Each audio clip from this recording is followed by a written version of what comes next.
Poster banner অপসারণে নির্বাচন কমিশনের নির্দেশনা মানছেন না সম্ভাব্য প্রার্থীরা। এখনও রাজধানীর বিভিন্ন সড়কে বিদ্যুতের পোল, মেট্রো রেলের পিলার, ভবনের দেয়াল দেখা মিলছে সম্ভাব্য প্রার্থীদের ব্যানার, ফেস্টুন, বিলবোর্ড। ঢাকার বাইরে কিছু জায়গায় অপসারণ করলেও বেশিরভাগ জায়গাতেই রয়ে গেছে নির্বাচনী প্রচার সামগ্রী। তফসিল ঘোষণার 48 ঘণ্টার মধ্যে এগুলো সরানোর নির্দেশনা রয়েছে ইসির।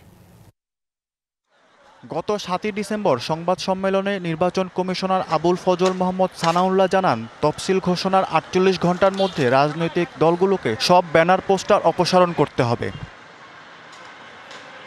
তফসিল ঘোষণা হয়ে গেল সেই নির্দেশ মানেনি সম্ভাব্য প্রার্থীরা। সরেজমিনে জাতীয় প্রেস ক্লাব সহ রাজধানীর বিভিন্ন এলাকায় দেখা গেছে ঝুলছে নির্বাচনী ব্যানার, পোস্টার। কোনো প্রার্থীর পোস্টার, ব্যানার সরাতেও দেখা যায়নি।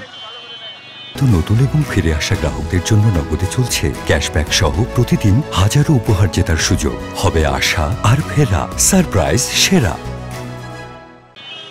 তবে শুক্রবার সকাল থেকে ঢাকা দক্ষিণের বেশ কয়েক জায়গায় ব্যানার, ফেস্টুন সরাতে দেখা গেছে সিটি কর্পোরেশনের পরিচ্ছন্ন কর্মীদের।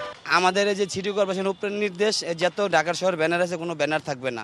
রোড গার্ড জাম হয়ে রয়েছে, অশৃঙ্খল হয়ে রয়েছে। তাতে যে পর্যন্ত নির্দেশ না দেয় আমি ওই পর্যন্ত কাটা চলবই।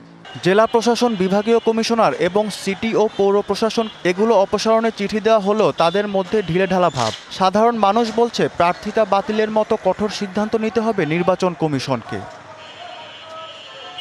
এদিকে ঢাকার বাইরে বরিশাল সহ কিছু এলাকায় নির্বাচনী ব্যানার, পোস্টার, বিলবোর্ড সরানো হয়েছে। যদিও বেশিরভাগ এলাকায় বহাল তবিয়তে রয়ে গেছে পোস্টার, ব্যানার। শনিবার সন্ধ্যা 6টার মধ্যে পোস্টার, ব্যানার, বিলবোর্ড অপসারণের নির্দেশনা রয়েছে নির্বাচন কমিশনের। Iftesamul Gani, DBC news, Dhaka.